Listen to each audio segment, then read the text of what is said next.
Christmas అనగా త్యాగం, Christmas అనగా తగ్గించుకుంటాం. ఇప్పుడు అవన్నీ చెప్పగానే ఒక అంశాన్ని నేను జ్ఞాపకం చేస్తాను, తగ్గింపు అనేటువంటిది.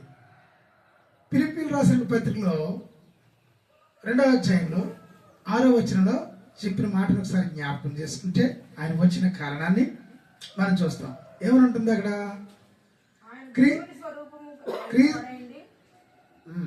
అద్భుత పని చదువు.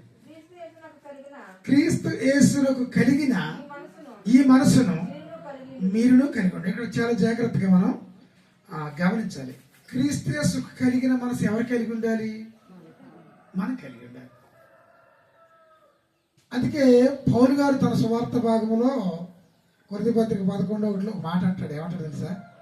నేను క్రీస్తును పోలి నడుచుకున్న ప్రకారము మీరు నన్ను పోలి నడుచుకోండి అన్నాడు. అంటే క్రీస్తు ఈ లోకానికి రావటంలో ఉన్నటువంటి ముఖ్య ఉద్దేశం ఏంటంటే ఆయన సంపూర్ణ మానవుడిగా ఈ లోకానికి వచ్చి ఆయన మానవుడు ఎలా జీవించాలో అలా జీవించి నేను జీవించినట్టుగా మీరు జీవించండి. అందుకని మీరు ఏ మనసుగా జీవించాలంటే మనం ఏ మనసు కలిగి ఉండాలి? ఆయనలా జీవించాలంటే క్రీస్తు మనస్సు మనం కలిగి ఉండాలి. క్రీస్తు మనసు కలిగి ఉండాలి. అంటే ఆ తర్వాత కింద చూస్తే అసలు క్రీస్తు మనసు ఏంటి ఆలోచన చేద్దాం. ఇక్కడ అంశాన్ని బట్టి చూసుకుని ఏంటో మనసు, ఆయన దేవుని స్వరూపము కలిగిన వాడయ్యుండి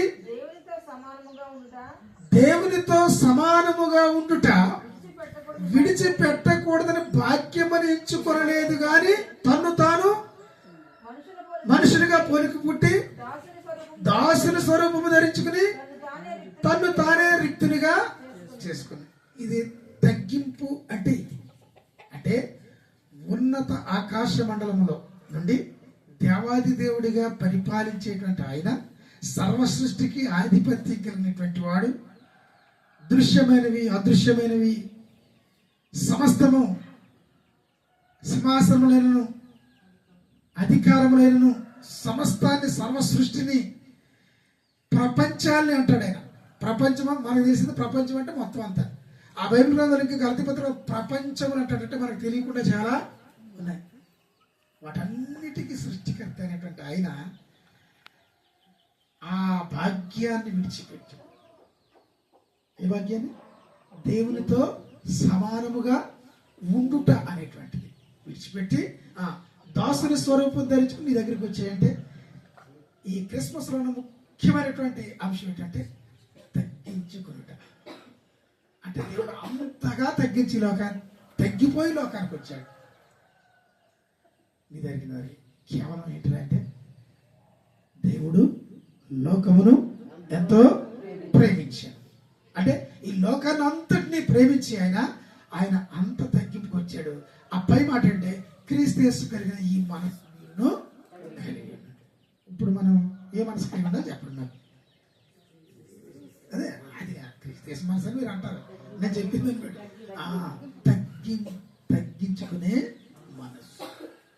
కానీ తగ్గించుకుంటే అసలు ఇష్టపడుతున్నారంటే మానవ జాతి, మానవులు ఎక్కడా తగ్గుతారా? కుటుంబాల్లో కానీ, మనం చేసే ఉద్యోగాల్లో కానీ, మనం చేసే వ్యాపారంలో కానీ, సమాజంలో కానీ, ఎక్కడైనా అన్నదమ్ముల్లో కానీ, అక్కచెల్లుల్లో కానీ, మన యొక్క రక్త సంబంధులు అయినటువంటి మన కుటుంబాల్లో కానీ ఎక్కడ ఎక్కడ ఎక్కడ తగ్గించడానికి ఇష్టపడనటువంటి స్వభావం మానవ స్వభావం. ఎక్కడున్నాయి? ఏమనుకుంటాం? పాస్టర్లు అందరిలో నేను గొప్పకుండాలనుకుంటాను. అనుకుంటాను. మీరేమనుకుంటారు? భక్తీశ్వరం నాకన్నా గొప్పగా ఉండకూడదు అనుకుంటారు.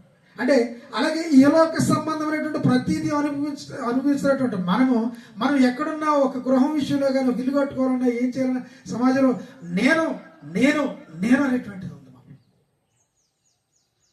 అది తీసివేయబడాలి.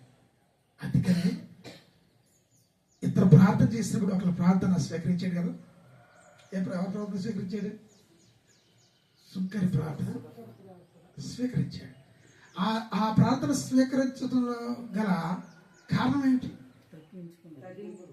ఆయన తగ్గింపారు. ఎంత తగ్గింపు ఉందంటే తన పాపాన్నంతా ఒప్పేసుకుని తర్వాత నేను మళ్ళీ అంటున్నాడు, ఆ పాపాన్ని ఒప్పుకుంటానికి ఆయన ప్రార్థన చేయాలి కదా. ఆ ప్రార్థించటానికి కూడా నాకు అర్హత లేదు, నా కనులే కన్నెత్తి నీ వైపు చూసి నిన్ను అడగటానికి కూడా యోగ్యుడు అనుకో. దాన్ని ఏమంటారంటే తగ్గింపు. నేను అంటాను, ఎంత విలువైన మాట. క్రీస్తు కలిగిన మనసు అసుక్కరికి ఉందా? ఉంది. మరి నీకు నాకుందా? ఒకసారి మనం పరిశీలన చేసుకోవాలి. కనుక ఆ తగ్గింపు, ఎందుకంటే ఆ క్రిస్మస్ అనగా క్రీస్తు లోకానికి వచ్చిన జన్మదినం జరుపుకున్నాం. ఆయన ఆ క్రిస్మస్ లో మనకు కనుపరిచింది ఏంటంటే తగ్గింపు. అందుకనే ప్రతి ఒక్కరి విషయంలో అంటే దేని విషయంలో తగ్గాలి? ఎదుటి ప్రేమించే విషయంలో, ఎదుటి వారిని ఈ లోక సభ ప్రతి విషయంలో మనం తగ్గి ఉండాలి. కానీ ఒక్క విషయంలో మాత్రం తగ్గకూడదు. ఏ విషయం అది? దేవునికి ప్రాధాన్యత ఇచ్చే విషయంలో మాత్రం ఎక్కడా తగ్గకూడదు. దేవునికి అంత ప్రాధాన్యత, అంతగా మనం ప్రేమించాలి. ఆయన మాటకి విలువాలి. ఆయన 33 సంవత్సరాల లోకంలో ఉన్నప్పుడు కూడా ఆయన చేసిన పని ఏంటంటే, ఎక్కడైనా ఆయన ఎవరినైనా హత్య చేసినట్టు మాట్లాడిన విషయాలు చూసే మనం. ఆయన ఎన్ని మాట్లాడినా కానీ ఆయన ప్రేమపూర్వకంగానే సమాధానం చెప్పుకొచ్చాడు కదా. ఎక్కడైనా హార్ష్గా మాట్లాడా? లేదు. ఎక్కడైనా లేకపోతే సిద్ధాంతాల గురించి మాట్లాడా? లేకపోతే ఇలాగే చేయాలని మాట్లాడా? ఆయన కోరుకున్నది ఆంతర్యంలో, హృదయ శుద్ధి, తర్వాత తగ్గించేస్తుంది. కనుక ఆయన ఆ ఉన్నత దేవునితో ఉండటం విడిచిపెట్టకూడదని భాగ్యమని ఎంచుకుని ఈ లోకానికి మానవ రూపాన్ని మన కొరకు వచ్చినట్టు ఆయన ఈ 33 సంవత్సరాలు కూడా నేను వచ్చాను కానీ రక్షించడానికి వచ్చాను కాదు నేను అని ఎక్కడ గొప్పగా చెప్పుకుంటూ వచ్చాను. కానీ ఎక్కడైనా తగ్గే ఉన్నాను. కానీ నేను మాట అన్నాను, ఒక్క దిక్కు తగ్గకూడదు అన్నాను. ఒక దిక్కు తగ్గలేదు. ఎక్కడ తగ్గలేదు ఆయన? ఎక్కడ తగ్గలేదు?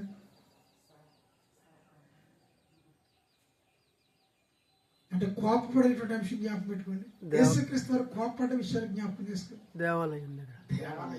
దేవాలయంలో వాళ్ళ వ్యాపారం చేస్తా ఉంటే, ఇది దేవుని యొక్క మందిరమైనది, ఇది నా మందిరమైనది, దీన్ని మీరు దొంగల గుహగా చేస్తారు. అక్కడ ఆయన బైబిల్ గ్రంథం చూస్తే వాళ్ళందరినీ ఆయన్ని పడద్రోసి చేయి చేసుకున్నటువంటి విధానం ఒక విధంగా చూపించాడు. అక్కడ మాత్రమే రౌద్రాన్ని, అక్కడ తాళ్ళను తీసుకుని కొరడాలా చేసుకుని రాయబడి ఉంటుంది. ఇక అక్కడ తప్పితే ఇంకెక్కడైనా ఏమని కొట్టాడు? నేను ఎవరైనా దూషించాడు? నేను బైబిల్ అంతట్లో వెతికితే నాకు అదే కనిపించింది. మీకు ఎక్కడికైనా అనిపించిందేమో నాకు తెలియదు, కానీ నేను చదివినప్పుడు నాకు దొరికింది అది. అక్కడ మాత్రం కోపడ్డాడు. మరి మనం కూడా ఎట్లా ఉండాలి? ఇది నాన్న, దేవుని విషయంలో తగ్గకూడదు, దేవునికి ప్రాముఖ్యత ఇచ్చేటప్పుడు తగ్గకూడదు.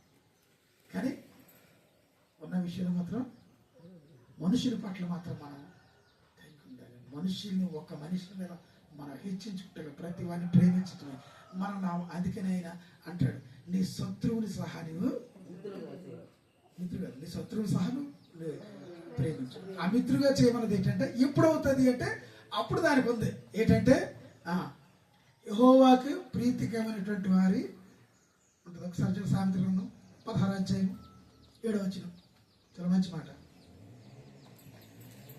సామెతల 16వ అధ్యాయం. ఎప్పుడు మిత్రులు ఈ లోకాన్ని ఎప్పుడు ఒకరి ప్రవర్తన యెహోవాకు ప్రీతికరమగినప్పుడు ఆయన వారి శత్రువులు సహా మిత్రులుగా చేయాలి. ఎప్పుడు అవుతావు? ఎప్పుడు నీకు శత్రువులు లేకుండా పోతారు? ఎప్పుడు నువ్వు తగ్గుంటావు? ఎప్పుడు లోకంలో మనుషుల్ని ప్రేమిస్తావు? ఎప్పుడు నీ యొక్క కుటుంబాలను ప్రేమిస్తావు? ఎప్పుడు నీవు తగ్గుంటావు?